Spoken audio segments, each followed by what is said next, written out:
Vamos a conversar con Juan Loja, director técnico de proyectos de conservación amazónica. Muy buenas tardes. Buenas tardes, Clara. Mucho gusto. Gracias por la invitación y estamos aquí para conversar sobre este tema importantísimo. Coméntanos, sin duda lo que todos queremos es una Amazonía sostenible.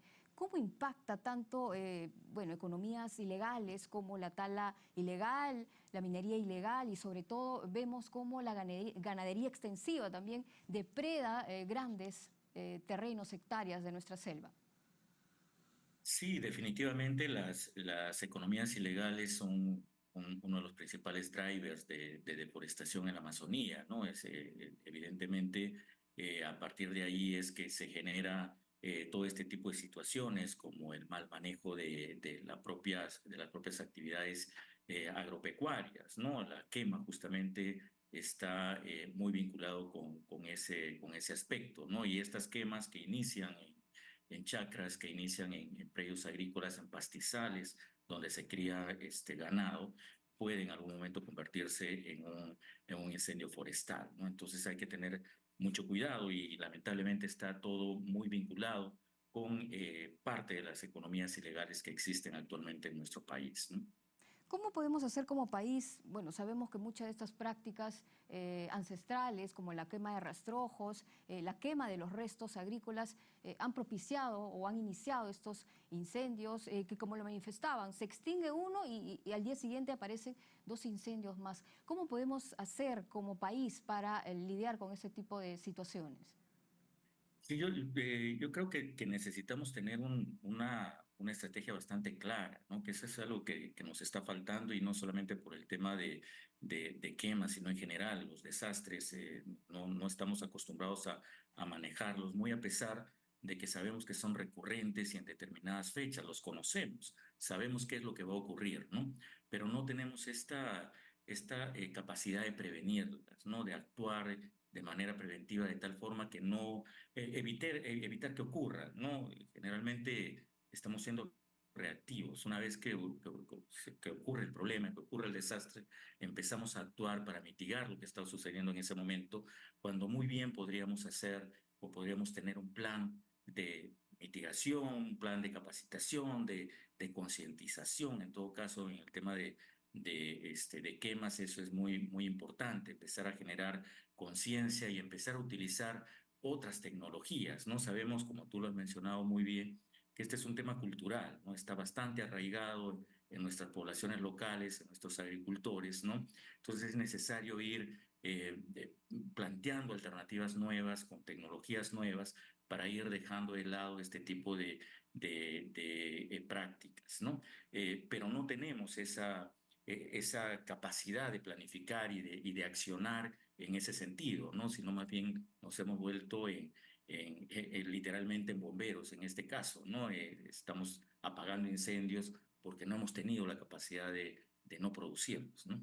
Sabemos que el clima, bueno, no solo en el Perú, sino también en el mundo, se ha visto tal vez sobrepasada por el tema del cambio climático. Si bien, bueno, estamos pasando por un periodo de verano amazónico, se tenía temperaturas, digamos, de entre 30 y 35, pero hemos visto, bueno, en estas semanas que ha llegado inclusive hasta 40.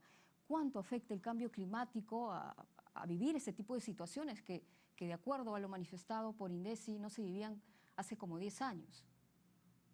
Sí, correcto. Ya muchos científicos han salido a decir de que efectivamente estas quemas y estos incendios forestales son productos del cambio climático, ¿no? A pesar de que todavía hay muchas dudas sobre el tema, ¿no? Por no tener la suficiente información como para decir efectivamente está ocurriendo por esto, pero ya hay una corriente de científicos que está diciendo sí, tengamos cuidado. Miren, ya esto no es normal. Las temperaturas a nivel global han subido. En la Amazonía se estima que hasta en un 0,4% o grados, perdón, ha subido la temperatura en los últimos 10 años, ¿no? Entonces, algo está ocurriendo ahí con el clima y no estamos terminando de entender, ¿no? Entonces, efectivamente, este incremento de temperatura hace que las temporadas secas en la Amazonía sean mucho más duras, más fuertes, ¿no? Y en muchos casos incluso más extensas. Las lluvias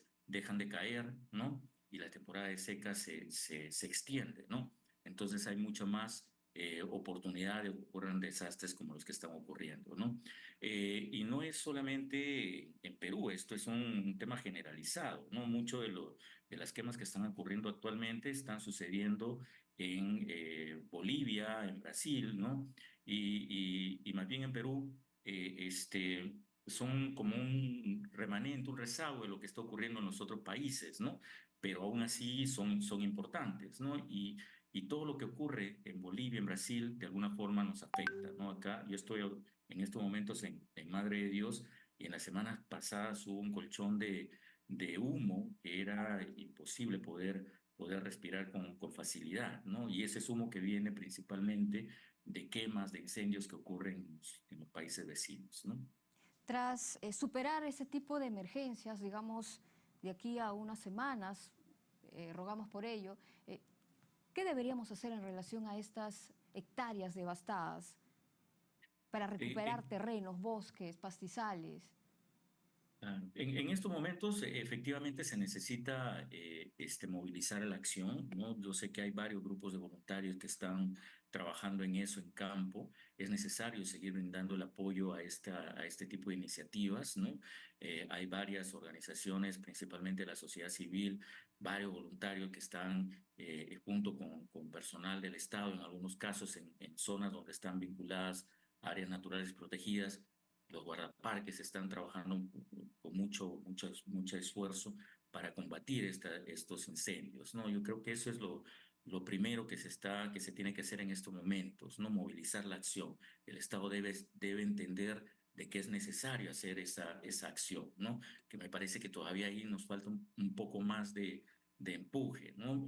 Casi todas las iniciativas están viniendo del lado de la sociedad civil, pero muy pocas desde el propio Estado, ¿no? Entonces ahí necesitamos reforzar eso, ¿no? Pero hay un trabajo también que es a mediano plazo, ¿no? Que tiene que ver con sensibilización, tiene que ver con el trabajo de nuevas tecnologías para utilizar en la producción agrícola, ¿no? Y por supuesto que hay un trabajo de más larga data que ya tiene que ver con legislación mucho más fuerte como para poder ir acomodando este tipo de acciones, ¿no?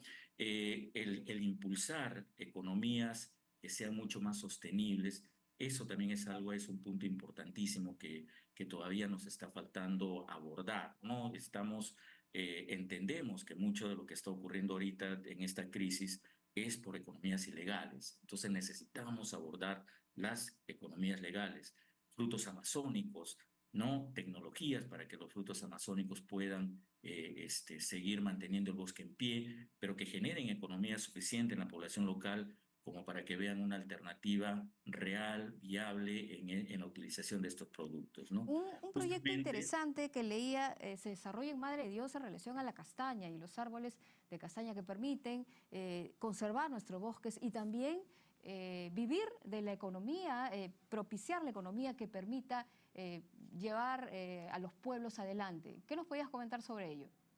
correcto, justamente la castaña es un muy buen ejemplo de lo que estoy tratando de explicar, ¿no? Las economías legales como la producción sostenible de los bosques o en los bosques, aprovechando justamente sus elementos como los frutos, en este caso la castaña, es una alternativa viable, ¿no?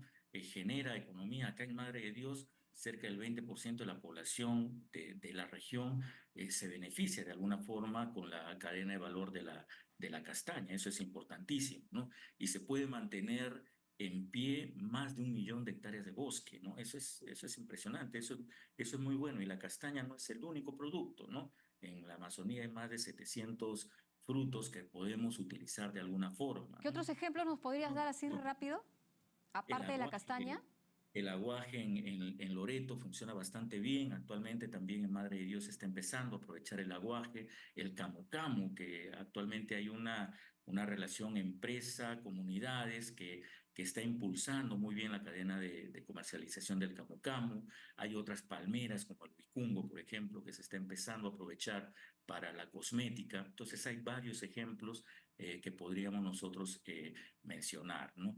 Y justamente te comento, Claudia, este fin de semana, este 20, acá en Madre de Dios, desde el 19 realmente hasta el 22 está ocurriendo una de las ferias más importantes de la Amazonía, que es la Expo Amazónica, ¿no? Donde se va a poder ver este tipo de productos. Y nosotros, Conservación Amazónica acá, en el marco de esta feria, estamos el 20 de esta semana, estamos organizando el Amazon Tech. Va a ser un evento donde se va a poder ver cómo la tecnología puede ayudar a las diferentes cadenas de valor de los frutos amazónicos para volverlos mucho más resilientes frente al cambio climático, ¿no? Entonces, este tipo de acciones yo creo que contribuyen para que la crisis global se vaya a mitigar, ¿no? Sin duda. Gracias. Hemos conversado con Juan Loja, director técnico de proyectos de conservación amazónica. Sin duda, la selva sostenible es posible aunando tanto la economía de los pueblos como la conservación de nuestros bosques. Vamos a ir a una pausa.